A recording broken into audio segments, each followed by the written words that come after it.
Hai, nama saya Nurul Syasha binti Muhammad Saad, merupakan pelajar ISMP Pendidikan Moral, dan hari ini saya melakukan tugasan iaitu daripada kelas HMP 3023 Bimbingan Pembangunan Insan, dan nombor matrik saya di 2017-2008-0893. Hari ini saya akan menjalankan satu sesi kaunseling bersama seorang klien, di mana saya melakukan sesi ini di sebuah kedai makan iaitu KFC, dan di satu tempat taman permainan. Di sini saya menggunakan dua kawasan kerana ia memberi satu persekitaran yang agak selesa kepada klien untuk menceritakan apa masalah yang dihadapinya. Itu saja daripada saya. Mari kita mulakan.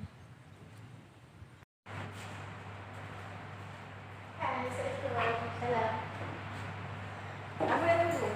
Tak apa baru makan sampai. Tadi jam sikit kan. So lambat lah. Tengok jalan tadi pun jam. Selamat datang ke sesi kaunseling dan bimbingan kita pada hari ini. Saya ucap kepada Sarari. Sebelum tu saya nak tanya, nama Sarari apa ya? Nama saya Adira. Oh, ya. Saya boleh panggil Sarari dengan panggilan apa? Boleh panggil saya Adira. Oh, Adira. Alia asal dari mana? Saya Muhammad Ibrahim, dan asal pun dari Berlin. Sekarang tinggal? Sekarang menetap di Pulau Pinang. Saya rasa kuliah itu saya pernah pergi sebab asalnya itu ada satu majlis ada di sana. So kenalah lalu kat situ kan. Boleh saya tanya berapa bulan adik-beradik? Saya ada 5 adik-beradik dan saya anak yang atas saya semua abang dan bawah saya adik. Sekarang ada ni umur berapa tahun? Saya baru 21 tahun. Okey, kalau ada tak kebenaran, boleh tak ada kongsikan berapa daftar keluarga anda? Mak ayah saya ada bisnes dekat satu syarikat ni dekat Pulau Pinang. Kadang-kadang dia pun selalu buka bulan di KL, Pinang, dan jarang tak balik rumah. Abang pun jenis kerja sekali dengan dia. So saya ni sekarang hanya bekerja biasa juga sekali dengan mak ayah. Adik-adik pun masih bersekolah. Sebelum tu saya nak tanya, yang nak makan pun belum ni? Kalau belum, kita yang nak pergi makan dulu ke ataupun nak teruskan sesi kita? Teruskan sesi kita ya. Okey, baiklah, sebelum kita memulakan sesi kita ni, saya nak kenalkan diri saya. Saya Nurul Syasha binti Muhammad Saad, merupakan seorang kaunselor. Sebelum kita memulakan sesi kita pada hari ini, saya nak terangkan sedikit ataupun secara ringkas tentang kaunseling. Kaunseling ini merupakan satu hubungan bersemuka di antara Alia, iaitu klien, dan saya seorang kaunselor untuk untuk mengetahui apa masalah Alia yang ada alami, dan Alia boleh ceritakan apa masalah kepada saya. Kalau masalah itu berat, saya boleh merujuk masalah tersebut kepada pihak atasan. Dan proses kaunseling juga dia membantu Alia rasa tenang apabila Alia dapat meluahkan apa yang Alia pendam, apa yang Alia rasa. Dari situ kita dapat selesaikan masalah tersebut. Sebelum kita nak teruskan ni, saya nak maklumkan bahawa sesi kaunseling kita ni akan berlangsung selama 20 minit hingga ke 30 minit. Jika Alia tidak ada masalah, Alia jelaskan sekarang? Dia jelas. Kalau tak ada apa-apa masalah, saya nak teruskan sesi kaunseling ni. Alia bila ceritakan sedikit apa yang Alia alami. Saya tahu apa masalah Alia. Sekarang ni sebenarnya saya ada sedikit depression dan masalah ada keluaran. Apa yang menyebabkan ada rasa tertekan? Macam saya cakap cerita mula tadi, mak saya kan ada buat bisnes. Jadi waktu untuk dia tolongkan makan family tu kurang. Dia pun banyak macam bilang KL. Jadi abang saya pun sekali dulu dengan bisnes mak ayah juga. So jadi kat rumah tu tinggalkan dia dengan adik-adik saya pun jenis juga sama. So masa bila saya macam balik rumah daripada IPT saya, rumah selalu kosong. Saya jadi sunyi, tak ada siapa-siapa untuk saya bersembang sebelum masa. Jadi benda tu akan timbul tekanan dekat saya lah. Bila mak ayah saya balik, mereka nampak saya macam jenis yang macam anak tak guna lah buat kerja rumah, buat apa semua. Sedangkan masa mereka tak ada tu, ada je yang saya buat dalam mereka. Cuma bila depan mata tak ada saya guna itu. Saya faham kalau mereka stres, tapi dalam masa yang sama saya rasa macam mereka tak faham saya, dan saya pun sunyi atau rasa kasih sayang pada mak saya. Okey, apabila Alia merasa tekanan sewaktu Alia merasa duduk seorang-seorang kan, apa yang Alia akan buat? Apa tindakan Alia? Okay, masa saya study dulu, saya tak ada diri saya seorang ni. Saya rapat dengan dia, taklah seorang, ada dalam dua orang yang rapat dengan saya. Dan mula kenal ni macam saya nak ingat mereka orang yang okey, dia bibir saya, tapi benda sebaliknya juga lah. Dan sampai satu masa tu, untuk hilangkan rasa sunyi tu, mereka ajak saya pergi ke satu tempat ni. Memang tempat yang orang kata tak elok lah kan. Lepas tu dekat situ lah saya kenal dengan orang, and orang kat situ pun jenis yang tak apa nak elok orang. Dan saya jadi start dari situ saya terikut dengan pandangan yang mereka lah. Ada juga yang ajak saya untuk cuba satu benda baru. Okay, start dari situ ada satu benda saya ni, saya selalu luar dekat dia pasal masalah saya ni. Dan dia selalu cakap kalau makan benda ni boleh buat kamu hilang rasa stres, buat rasa ni. So saya tak fikir banyak, saya cubalah benda tu sebab nak reducekan tension saya tu. Saya cuba benda tu memang jadi, and start dari situ panggil saya semakin teruk. And dekat rumah bila balik pun 2-3 pagi lambat. Mak ayah saya pun kadang-kadang tanya, sampai saya sendiri rasa macam rimas, tak suka orang saya. Saya rasa nak hidup bebas, nak social dengan kawan-kawan. Adakah faktor ibu bapa yang macam abaikan Alia yang menyebabkan Alia ni ikut kawan? Bagi saya, bila benda ni jadi, saya memang pada apa yang saya rasa senang, saya letakkan sabar tu dekat mak ayah saya lah, sebab saya memang kurang perhatian daripada mak ayah saya daripada saya start belajar sampai sekarang. Walaupun kadang-kadang saya cuba nak ambil perhatian mereka, nak bagi kasih sayang, tapi apa yang mereka nampak hanya kesalahan saya, dan tak pernah nampak pun apa yang saya cuba nak tunjuk diri saya, nak cuba berubah untuk jadi baik. Tapi bila dorongan daripada mak ayah saya tu buat saya stres, dan saya fikir macam saya ada keluarga lain, maksud saya kawan-kawan adalah keluarga saya yang boleh hiburkan saya, walaupun saya tahu apa yang saya buat tu salah, tapi cara tu dulu saya hilangkan segala stres saya cara tu. Ada pernah tak berbincang dengan keluarga tentang masalah yang Alia alami? Macam ada di meja, macam waktu makan ke? Nak kata duduk semeja tu tak pernah lah, sebab jarang sangat duduk semeja makan sekali semua. Tak, mak ayah saya jenis yang banyak makan luar. Kadang-kadang saya pun masa saya belajar dulu, saya pun dengan kalau misalnya makan banyak makan dengan kawan-kawan, bila balik rumah tak ada orang, so nak duduk semeja untuk berbincang tu tak suka lah, sebab masing-masing ada hal masing-masing. Jadi tak ada masalah untuk tak ada masa untuk berbual tentang masalah yang alami. kadang bila saya nak pagi duduk semeja pun mak saya macam busy lah, ada masalah. Kadang-kadang saya ajak saya pun macam panggil sama lah. Pernah tak macam ada satu hari tu berbincang dengan abang ke, mungkin dia boleh tolong Alia? Abang saya pun dah berkeluarga, dia dah ada family di sini. Jadi saya jenis yang tak pandai dulu dengan abang-abang. Saya jenis yang banyak kenal lah. Walaupun saya tahu benda tu tak elok, tapi bila dah hadapkan situasi macam ni, saya tak pandai nak handle. Sebab tu saya banyak lebih settle masalah dengan kawan-kawan. benda ni tak baik lah, tapi itulah saya buat. Okay, dengan tindakan yang ada lakukan bersama rakan, pergi enjoy, ambil benda-benda yang tak sepatutnya, adakah tu boleh menghilangkan rasa tekanan kat ayah? Bagi saya lah, bila family saya sendiri pun dah support saya, apa yang saya buat pun mereka memang tak tahu. So saya rasa dengan cara ni lah saya boleh buat diri saya jadi lebih tenang, sebab benda tu kan dia membahayakan.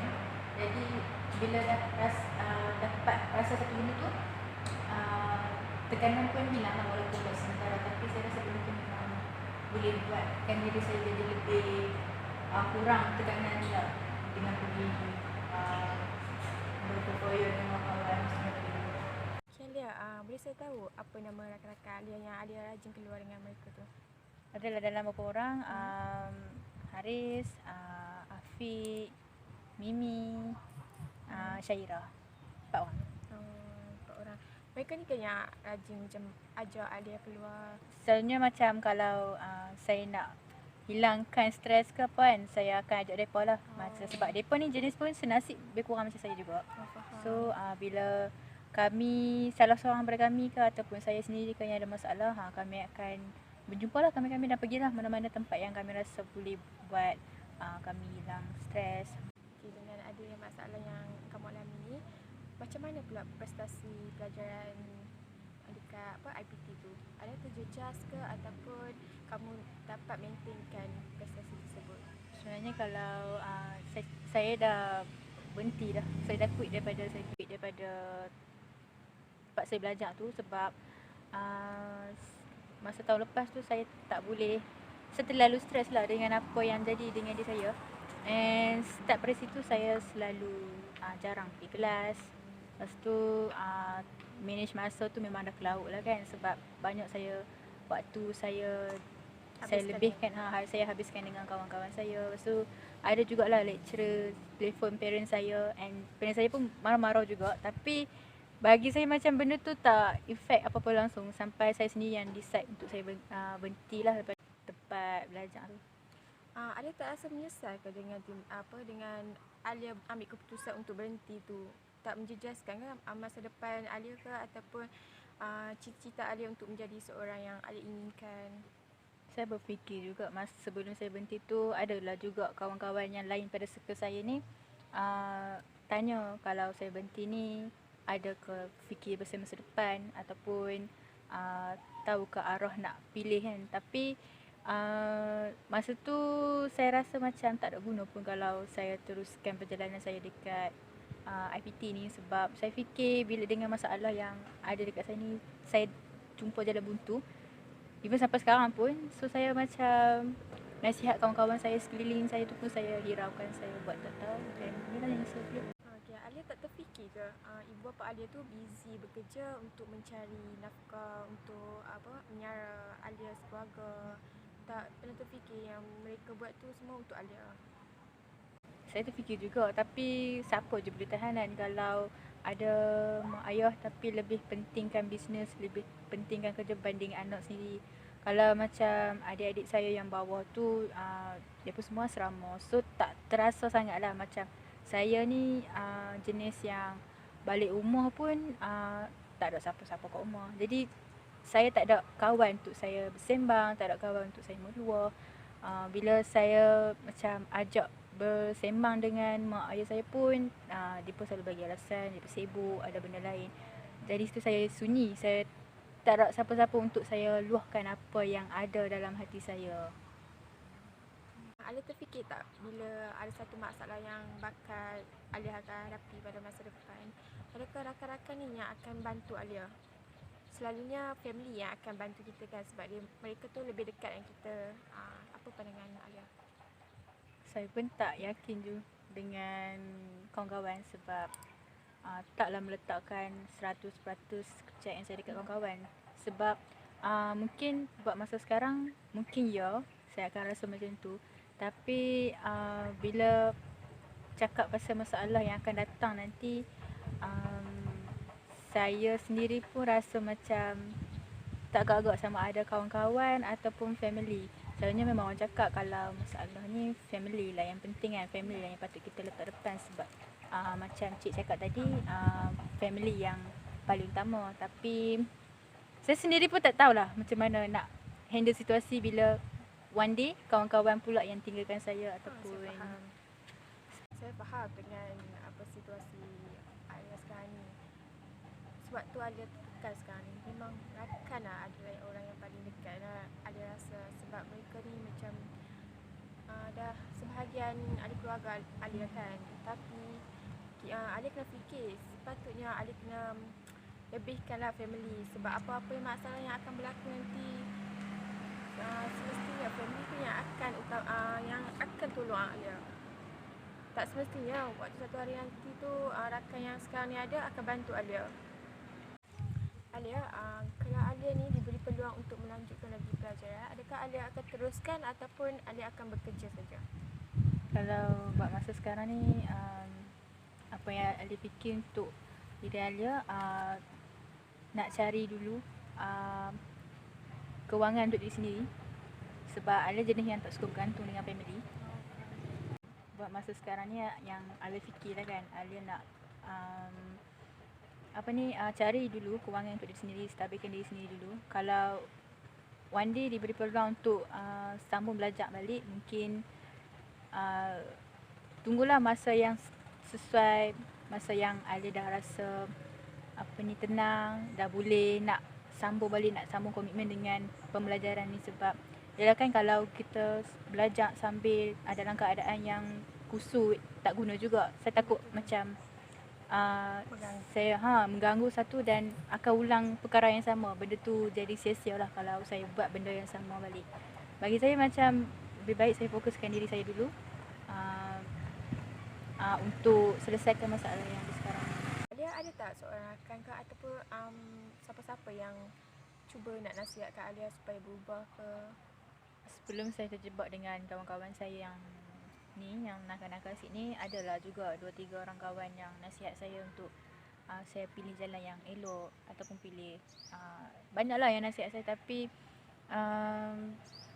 kadang-kadang bila perasaan saya datang, saya punya anxiety, saya punya rasa kemurungan, stres datang, benda tu macam angin lalu lah. Macam just sekadar masuk telinga kanan, keluar telinga kiri. So disebabkan benda tu, saya lebih pilih kawan-kawan saya yang lebih macam suka berfoya-foya tu. Sebab bagi saya yang itulah tempat untuk saya buang segalanya apa yang ada dalam fikiran saya, apa yang saya terfikir. Itulah kawan-kawan saya yang itulah. Boleh tak saya tahu apa nasihat yang kawan Alia sampaikan kepada Alia tu? Adalah yang bagi tahu, cakap kalau nak pilih jalan yang baik, kalau nak dikelilingi dengan kawasan yang persekitaran yang baik, nak ubah diri kita jadi baik, kena surroundingkan diri dengan orang yang positif, kena cari tempat yang menenangkan. And senang cakap surrounding kita yang positif lah. Tapi bagi saya buat masa sekarang ni, yang positif tu hanyalah kawan-kawan saya yang sentiasa ada dengan saya pada saat ni. Dan saya rasa mungkin yang tu buat masa sekarang lah, saya rasa yang tu lah jalan yang terbaik untuk saya. Alia tak terfikir kalau Alia bertindak sedemikian dengan ikut kawan tu, hubungan Alia dengan keluarga akan merenggang. Macam hubungan tu akan lebih jauh lah antara anak dengan ibu bapa. Sebab saya sedar benda tu, padahal benda tu pun sekarang pun dah jadi. Tapi bagi saya macam biarlah benda ni macam ni dulu sekarang. Sebab saya fikir kalau asyik pertelingkahan saya dengan mak ayah saya pun akan buat masing-masing jadi lagi masam muka. Lebih baik saya stay je lah macam ni.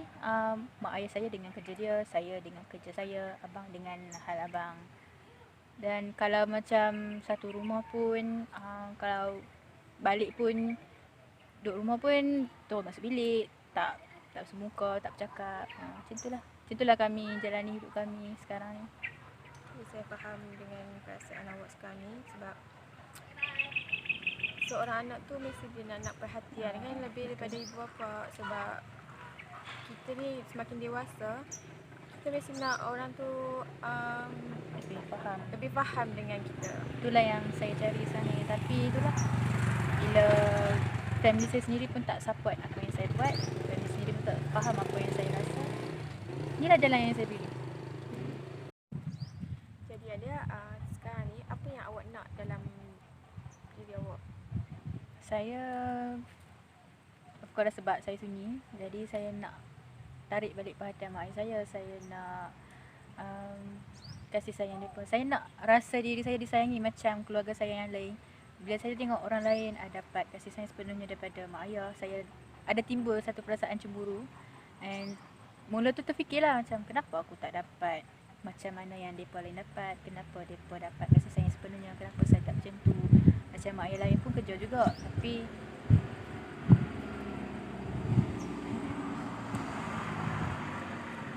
Kita juga. okay, macam parents yang lain pun kerja juga, tapi ada je masa untuk bahagi dengan anak-anak, ada je masa untuk sembang anak-anak, kongsi cerita. Tapi kenapa family saya tak boleh buat macam tu? Kenapa family saya lebih pentingkan kerja? Saya tahu benda tu untuk nafkah family, saya tahu untuk anak-anak dia, untuk kebaikan kami semua. Tapi saya tak tahulah sama ada saya sendiri yang terlebih memberontak ataupun mak ayah sendiri yang terlalu pentingkan benda lain selain pada anak. Sebab apa yang saya rasa sekarang ni, di pihak saya lah kan, apa yang saya rasa mak ayah saya memang kurang bagi kasih sayang, sampai saya rasa saya macam tersisih, saya tak ada family. Dan saya rasa macam kawan-kawan saya je family saya, orang lain. Sedangkan macam member saya pun, mak ayah dia yang kadang-kadang ada seorang member saya ni, mak ayah dia yang anggap saya macam anak dia sendiri. Saya dapat rasa daripada situ je. Mak ayah saya sendiri, mak ayah kandung saya tak pernah pun bagi rasa macam tu. Apa yang saya nak, memang saya nak kasih sayang tu je.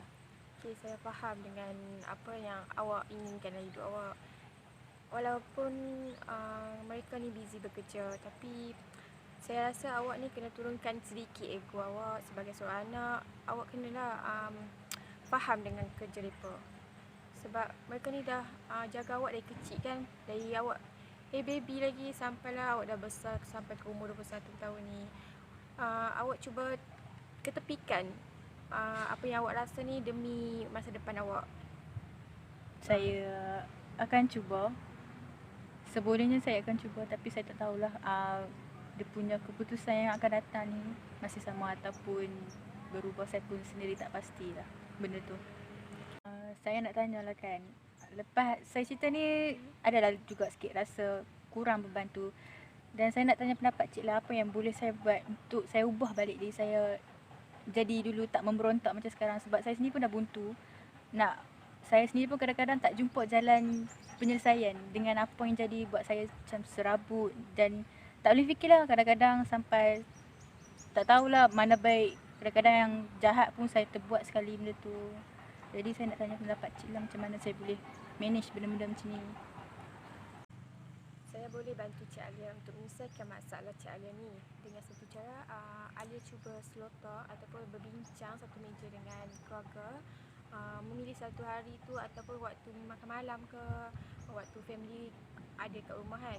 Cuba Alia ajak mereka berbincang untuk selesaikan masalah, supaya mereka ni ada masa untuk luangkan dengan Cik Alia. Ataupun Alia boleh ajak mereka ni pergi bercuti ke, spend time sama-sama kan. Lepas tu satu lagi, Alia juga boleh sekarang ni kan Alia tak kerja kan.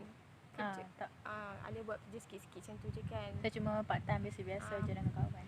Cuba Alia cari satu pekerjaan yang dapat menghilangkan rasa bosan ataupun dapat hilangkan rasa tertekan. Macam Alia cari kerja yang Alia rasa Alia suka. Cuba Alia membizikan diri Alia ni. Lepas tu dari situ nanti Alia dapat Alia tak fikirlah masalah yang dekat rumah ni. Alia hanya fikir masalah dekat kerja saja. Lagi Adakah saya kita dapat bantu Cik Alia? Saya akan cuba juga berbincang dengan kawan, dengan family saya balik. Tapi satu benda saya nak tanya, adakah saya nak berubah ni, perlu ke saya tinggal juga kawan-kawan saya yang buat masa sekarang ni yang ada dengan saya, yang senasib dengan saya, perlu ke saya tinggalkan itu?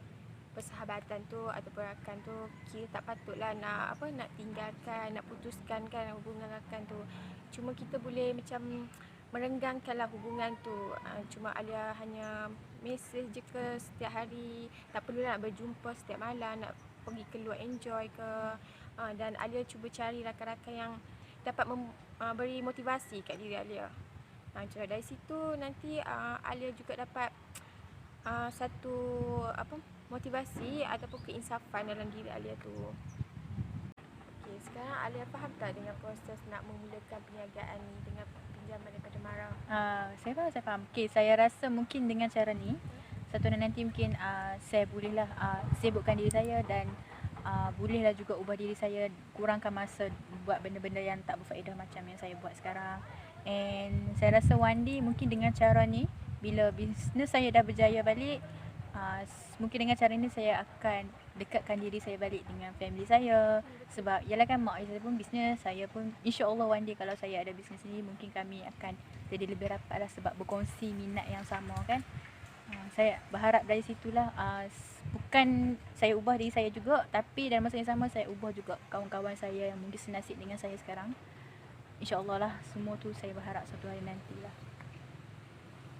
Okay, saya harap sangatlah dengan perniagaan ni dapat bantu sedikit perubahan dalam diri Alia kan. Walaupun tak membantu sepenuhnya, tapi Alia boleh slow-slow untuk berubah. Kan. Itu sampai di sini sajalah sesi kita pada hari ini. Saya harap dia dapat bantulah awak. Terima kasih jugalah sebab selagi saya nak ucap terima kasih lah sebab bagi peluang untuk saya bercerita, share masalah saya, luangkan masa cik dengan saya untuk dengar saya punya luahan dengan rintihan saya ni. Lepas ni kalau saya rasa kalau saya ada masalah, saya boleh je kan direct dengan cik kan? Boleh je.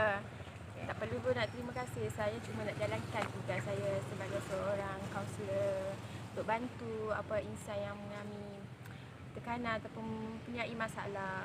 Terima kasih ya.